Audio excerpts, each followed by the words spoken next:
So after Blizzard Charlotte, this is what we have.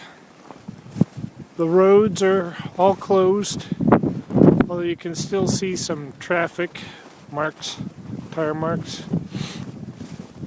We're all shoveled and snow blowed out. The whole family was out there doing the work. And this is coming up to our house here. My wife and I went for a walk around the block. Yeah, if you don't have a snow blower, you're pretty much screwed. So let's see. We got about, I'd say between 3 and 4 feet here up in the hills. So here we are, all shoveled and snow blowed out. Yep.